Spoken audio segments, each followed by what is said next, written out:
I'm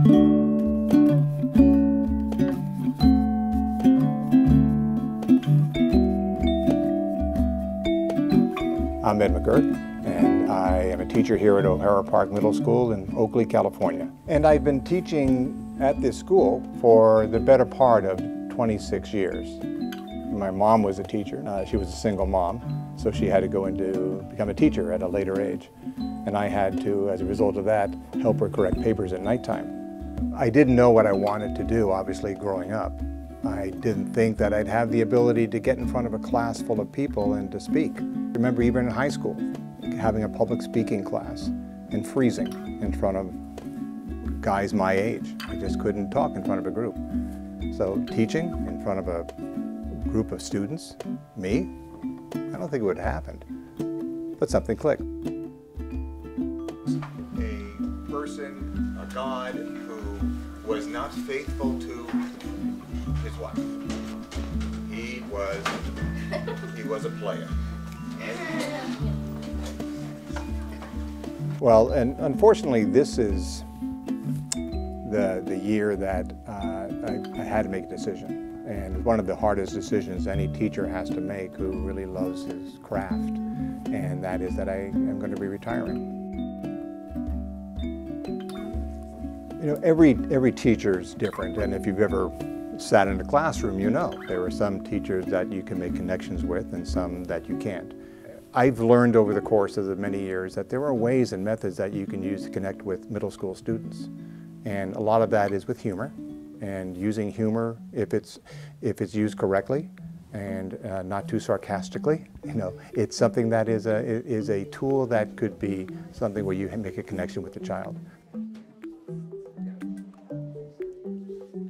And the ancient Romans, when their public toilets didn't have the toilet paper we have now, the nice fluffy rolls of toilet paper, they had to use something different. So I could talk about it, but I thought making one would be better. And all it is Romans would get a stick and get a natural sponge on the end of it. When I would come to school every day, you know, I get out of the car and I walk on campus. I always look at the flags flying, and I think, I like being here. You know, what am I going to do today? Something where you make a connection with the child. The child wants to be in your class. And it's not just because it's fun and games. I mean, within the course of the curriculum, you're teaching at the same time. But you got to connect with the kids again and again. This is middle school, and the kids are thinking of 10,000 different things. And if you can connect with them and actually make a difference where the kid looks forward to the class, will sit down and listen. When I get the students here in 6th grade, they've had history before, but they've never obviously had ancient history. And it's really foreign to them. And so it's probably a little scary too. They don't know much about any of it. And one of the things that I choose to do every year is to have an archaeological dig. It's hands-on. It's something where they get down and dirty.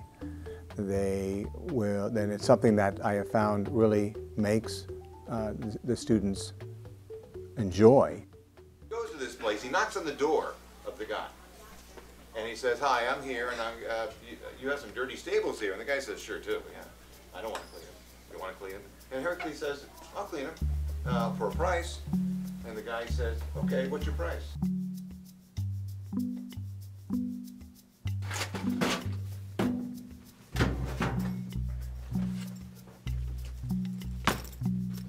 And this year, when I got out of the car and looked at the flag, and I was thinking, I don't have that enthusiasm like I used to. And it gets back to the idea of, you know, you're getting older. I think I'm not going to be able to do the kind of job I used to be able to do. And so because of that, it's not where I'm comfortable anymore. And so it might be said that I'm not leaving education, perhaps education is leaving me.